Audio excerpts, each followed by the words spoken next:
Welcome to our channel. இப்போ நம்ம பார்க்க போறது surface tension by capillary rise method. So important ஒரு 5 மார்க் பார்க்க போறோம். சரிங்களா? வாங்க வீடியோல போலாம். So first இதுல என்ன கொடுத்திருக்கான்? The pressure difference across a curved liquid and air interference. So இது வந்து ஒரு tube capillarity னா rise or fall in a narrow tube. அது பேர் capillarity. So ஒரு டியூபை ஒரு liquidல நீங்க இன்சர்ட் பண்ணீங்கன்னா அந்த liquidனாவும் மேலே ஏற ஆரம்பிக்கும். சரியா? ஸோ பக்கத்தில் கொடுத்துருக்காங்க பாரு, இதான் வந்து ஒரு டியூப். ஸோ இதை ஒரு லிக்விடில் நீங்கள் அனுப்பிச்சிங்கன்னா இந்த மேலே ஏறி பாருங்கள், உங்களுக்கு லிக்விடு மேலே ஏறி இருக்கு. ஸோ இதான் வந்து கேப்லரி ரைஸ். சரி, புரிஞ்சுங்களா? அதான் கொடுத்துருக்காங்க. The pressure difference across A curve liquid and interference, a basic factor behind the rising up of the water in the narrow tube. So narrow tubeல அந்த தண்ணி ஏறதுக்கு காரணம் இந்த capillarity தான். சரியா? இப்போ நம்ம பார்க்கும்போது capillarity மட்டும் பார்க்க போறது இல்ல, surface tensionனால capillarity பார்க்க போறோம். சரி, அதுக்கு ஒரு ரிலேஷன் கொண்டு வர போறோம். In order to arrive a relation between capillary rise and the surface tension. So surface tensionக்கும் capillary riseக்கும் ஒரு ரிலேஷன் கொண்டு வர போறோம். ஸோ அதுக்கு என்ன பண்ண போறோம்? ஒரு capillary tube ஒரு பீக்கர்ல இன்சர்ட் பண்றோம், வெர்டிகலா இன்சர்ட் பண்றோம்.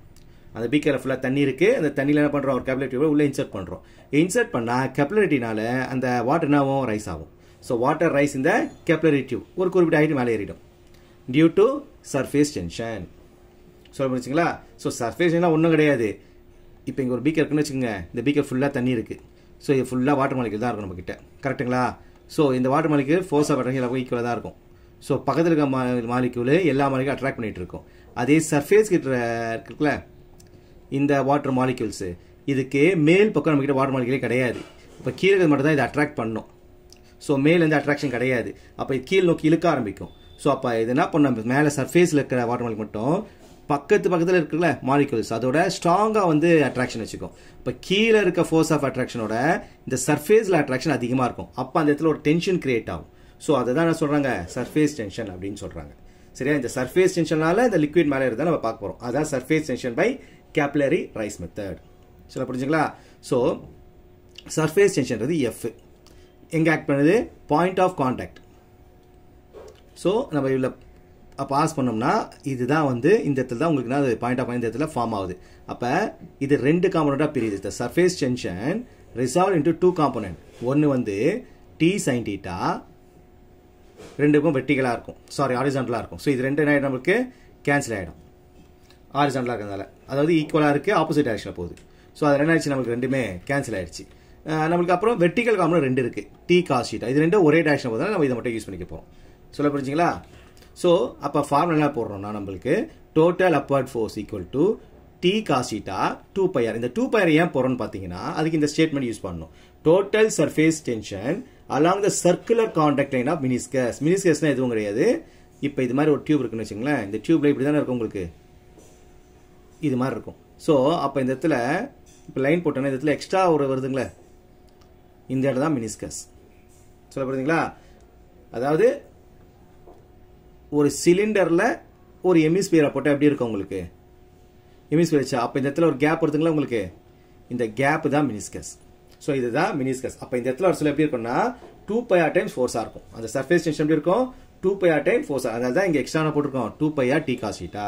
நீங்கள் சிம்பிளாக இதை ஞாபகம் வச்சுக்கோங்க போதும், ஃபுல்லாக கன்ஃபியூஸ்லாம் கூட பண்ணிக்க தேவையில்லை. சரி, சொல்ல புரிஞ்சுங்களா? அப்போ ஃபார்முலா என்னது உங்களுக்கு? Upward force equal to 2πr T cos theta. சொல்ல புரிஞ்சுங்களா? இப்போ இது உள்ள எவ்வளோ வாட்டர் மாலிக்யூல் இருக்குன்னு பார்க்க போகிறோம். சரியா? இதில் எவ்வளோ வாட்டர் மாலிக்யூல், இதுக்கு ரெண்டாக பிரிச்சுக்கோங்க. ஸோ கலர் டிஃப்ரென்ஸ்க்காக இன்னொரு கலர் போட்டு காட்டுற பாருங்க. இது வரைக்கும் எனக்கு சிலிண்டர், இது வரைக்கும் தனியாக சிலிண்டர். அதுக்கு நான் ஃபார்முலா போட்டுற போகிறேன். Cylinder formula πr²h. மேலே இருக்குல்ல, ஸோ இதை தனியாக இன்னொரு ட்ராப் பண்ணுற பாருங்க. அது எப்படி இருக்குன்னா ஒரு எமிஸ்பியர் உள்ள ஒரு சிலிண்டர் மாதிரி இருக்கும். எமிஸ்பியர் உள்ள சிலிண்டர். சரியா? இது எனக்கு நடுவில் இருக்கு தெரியுங்களா, இதுதான் எனக்கு மினிஸ்கஸ்.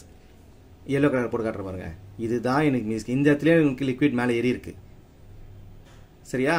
ஸோ இந்த எல்லோ கலரை நான் கண்டுபிடிக்கணும். கண்டுபிடிக்கிறதுக்கு தான் என்ன ஃபார்முலா யூஸ் பண்ண போறேன்?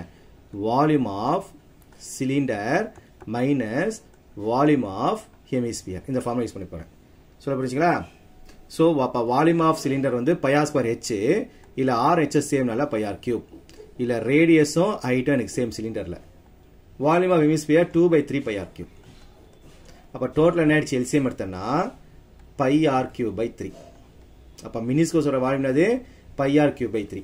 ஆல்ரெடி எங்கிட்ட சிலிண்டரும் ஒன்று இருக்கு. Cylinder pi R square total volume. அப்போ total volume equal to pi R square H plus pi R cube by 3. அப்போ காமனாக எடுத்துலாம் நான் பை ஆர் ஸ்கொயரை வெளில எடுத்துடலாம். நான் பை ஆர் ஸ்கொயர் வெளில எடுத்துனா மிச்சம் இருக்கு ஹெச் பிளஸ் ஆர் பை 3 மிச்சம் இருக்கு. இதுதான் டோட்டல் வால்யூம். இந்த பக்கம் என்ன இருக்கு என்கிட்ட ஃபோர்ஸ் இருக்கு கரெக்டா. ஸோ ஃபோர்ஸ் எழுதிக்கிறேன். அப்போ ஃபோர்ஸ் என்னது எனக்கு 2 pi R T cos theta. இதான் எனக்கு ஃபோர்ஸ். ஃபோர்ஸ் எதுக்கு ஈக்குவல் எம்ஏக்கு ஈக்குவல் மாஸ் இன்டூ கிராவிட்டிக்கு ஈக்குவல். சரியா மாஸ் இன்டூ கிராவிட்டி. மாஸ்க்கு என்ன போடலாம் நம்ம வால்யூம் இன்டூ டென்சிட்டி போடலாம். மாஸோட ஃபார்முலா என்னது volume into density. Volume into density அதான் மாஸோட ஆன்சர். ஸோ வால்யூம் என்னது எனக்கு pi R square H plus R by 3. டென்சிட்டின்றது ரோ. ஃபோர்ஸோட ஃபார்முலா மாஸ் இன்டூ கிராவிட்டி சொன்னால ஜி எம்ஜி. அதாவது எஃப் ஈக்குவல் டு எம்ஜி. இதான் ஃபார்முலா. இந்த எம்முக்கு தான் நான் இவ்வளோ பெரிய ஆன்சர் எழுதியிருக்கேன். இந்த எம்முக்கு தான் இது ஃபுல்லாக இதை டினோட் பண்ணுது எனக்கு எம்.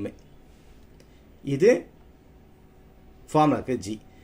இது வால்யூம் இன்டூ டென்சிட்டிக்காக இது போட்டிருக்கேன். சரியா. ஸோ இது ஃபுல்லாக எனக்கு மாஸ். இதுலேருந்து இது வரைக்கும் எனக்கு மாஸ். இது ஜி. நல்லா புரிஞ்சுக்கலாம் சொன்னது. இன்னொரு சொல்கிறேன் நல்லா கவனிங்க. எனக்கு ஃபோர்ஸோட formula mass into gravity G MG. Mass என்ன தெரியும் எனக்கு வால்யூம் இன்டூ டென்சிட்டி.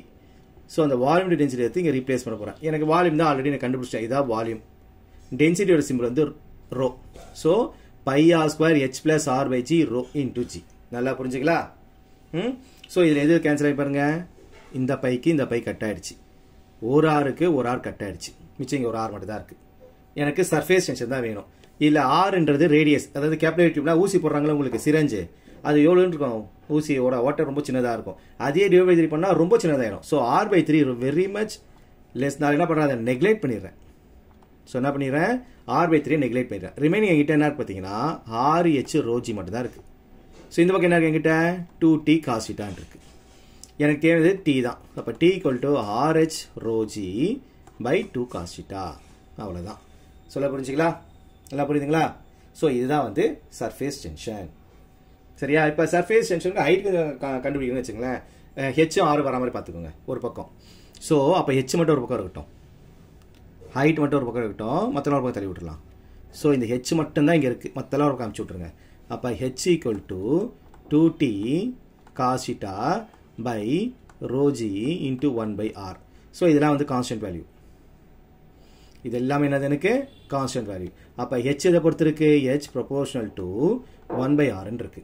அப்போ ஆர்னா ரேடியஸ். அப்போ ரேடியஸ் எங்கே இருக்கு டினாமினேட்டரில் இருக்கு. எப்பெல்லாம் ரேடியஸ் உங்களுக்கு கம்மியாகுதோ இல்லை அதிகமாகுதோ, ரேடியஸ் கம்மியாச்சுன்னா ஹைட் கம்மியாயிடும். இப்போ ரேடியஸை நீங்கள் இன்க்ரீஸ் பண்ணீங்கன்னா ஹைட் என்ன ஆகிடும் உங்களுக்கு டிக்ரீஸ் ஆகிடும். இப்போ ரேடியஸ் எப்போலாம் உங்களுக்கு சின்னதாக இருக்கோ அப்போ ஹைட் என்ன ஆகிடும் அதிகமாக. அதனால தான் உங்களுக்கு அந்த சிரஞ்சில் இன்ஜெக்ஷன் பண்ண சொல்ல அந்த ஹோல்ஸ் எவ்வளோ சின்னதாக இருக்குது பாருங்க. இப்போ ரேடியஸ் ரொம்ப சின்னதானால தான் அந்த மருந்து நல்லா மேலே ஏறுது இன்ஜெக்ஷனில். ஸோ அதுதான் வந்து சர்ஃபேஸ் டென்ஷன். அப்போ எப்போல்லாம் உங்களுக்கு ரேடியஸ் கம்மியாகுதோ ஹைட்டு மேலே ஏறும். இதுவும் ரொம்ப ரொம்ப ரொம்ப இம்பார்ட்டன்ட் கொஸ்டின். நல்லா போட்டு பாருங்க.